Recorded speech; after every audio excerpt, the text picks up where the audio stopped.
Chapter 14, Hester and the Doctor.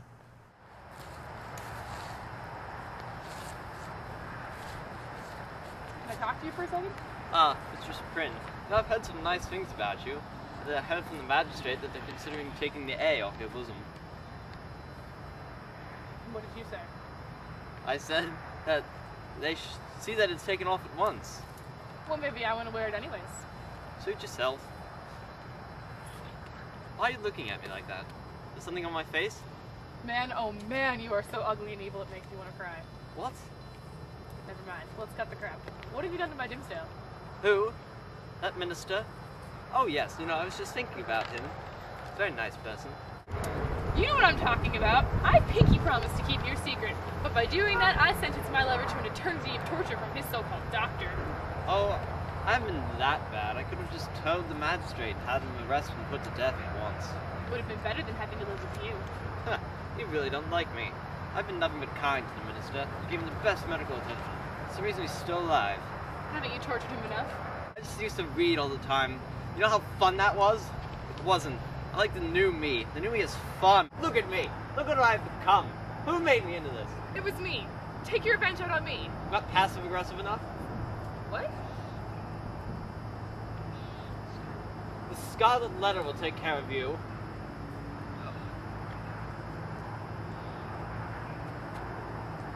I'll tell Dimsdale if you don't stop. I cannot stop. I've become too powerful. I hate that man. Wait, where's Pearl? Pearl! What are you wearing?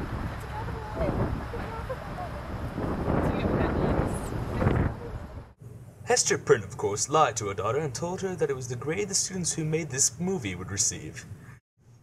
Chapter 20, The Minister in a Maze.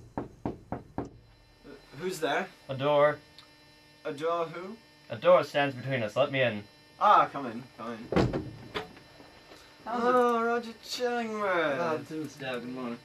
Have a good walk. Yes, yes, indeed.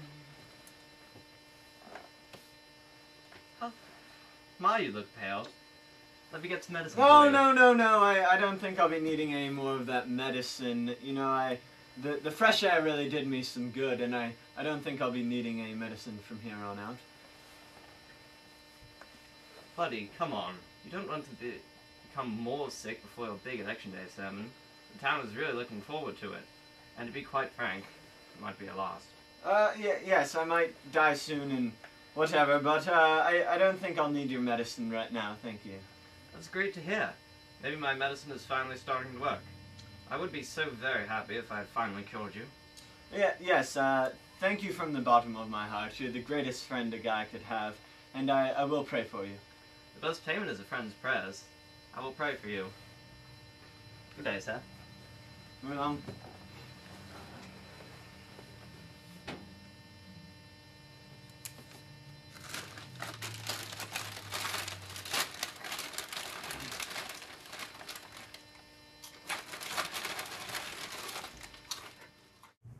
Chapter 22, The Procession.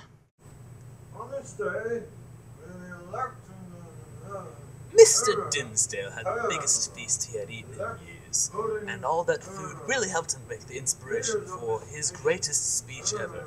It was the biggest sermon in New England, and at no better time, for it was election day.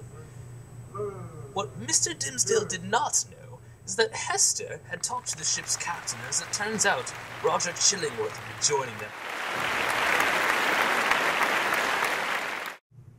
Chapter 23, The Revelation of the Scarlet Letter, aka the greatest chapter in the greatest piece of literature ever in the recorded history of humankind. What a remarkable sermon! Such a great man! He touched my heart personally! Wow! Sir! no. Hester, come. Pearl, come with Papa.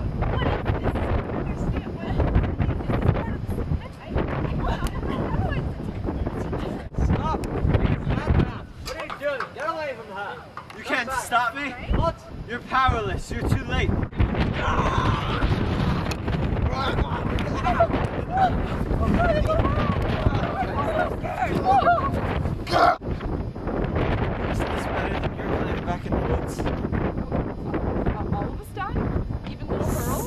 Woman, stop stealing my thunder. This is my death. You can have your own dramatic death. People of New England, you spoke highly of me. You thought I was a saint. But when you looked at the bosom of this woman, you looked down upon her. The only difference between me and this woman is that she wore her sin on her chest. And God knew, and so shall you now. Ah! The sin has escaped me. Girl, will you kiss me now? Oh, Hester, goodbye. But surely we'll meet in the afterlife. Our suffering has been enough atonement. Hush, for we have sinned too greatly, and what we did was not love, it was lust. Praise be to God who is merciful. Farewell. Chapter 24, the conclusion. It took the people of New England a few days to really figure out what happened. A few theories were constructed as to how exactly the letter was formed on the chest of the young minister. None of them were any better than a guess. Some claim that the clergyman inflicted the letter onto himself, along with his other forms of torture he exercised every day. Others claim that old Roger Chillingworth used his black magic marker to imprint the A on the minister's chest.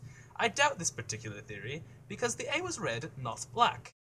A final theory was that the letter had appeared on its own from all the remorse the young minister felt. The guilt gnawed away at his heart until God's judgment was placed upon the minister's chest.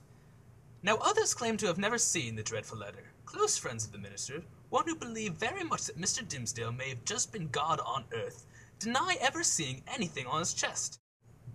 They say that it was as plain as a newborn's. They also claim that his final words do not even imply that he had committed the sin, or even been affiliated with Mistress Prynne.